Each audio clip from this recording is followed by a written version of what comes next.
First, let's talk about what everybody's talking about, analytics, because I've heard Greg's side of this.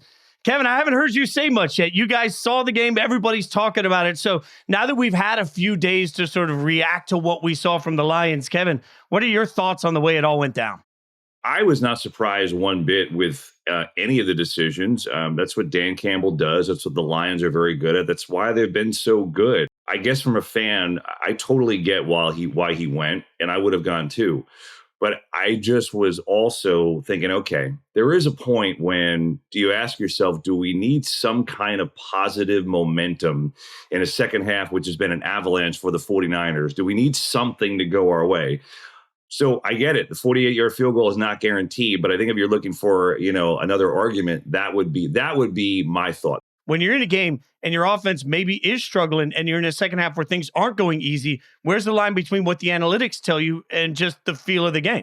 I think that's the question that everybody, is trying to kind of decide. And I think the biggest thing to keep in mind specifically about this game was, and it's kind of was along the lines of my kind of sarcastic tweet yesterday, reading it, everyone talking about, just take the points.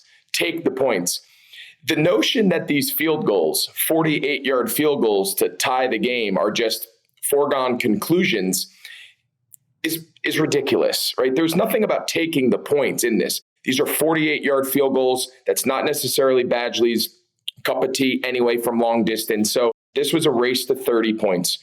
You were not going to keep San Francisco, barring some crazy picks and turnovers, under 30. Dan Campbell scored 31 and they lost.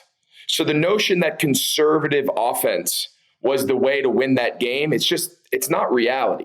But I think there is this moment, Greg, where it feels like there's a separation right now. There's a bunch of guys that are absolutely anti-analytics and a bunch of guys that are absolutely pro-analytics. What's it going to take to get all of these different sides to play in the sandbox together nicely? I think some people will come to the realization that whether they like it or not, this is the way NFL teams are operating. This is the way decisions are being made.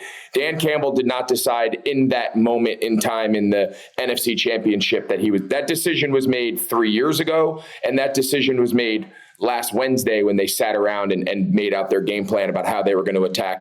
Tell us a little bit about the Digiorno doink. Kevin, this is a way for people to get some free pizza. Who doesn't love free pizza? You guys have seen it in person, so tell us a little what you got going on. If there is a doink of any kick, right? The kick hits the crossbar, hits the post, whatever. Doesn't matter if it goes in, if it ricochets out.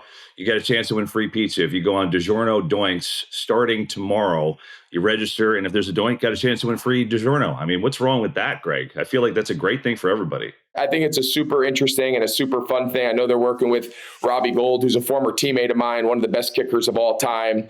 So it's cool to have Robbie involved. And for Kevin and I to call the Super Bowl last year and in the first quarter to see it happen in front of our eyes, fans, this is real.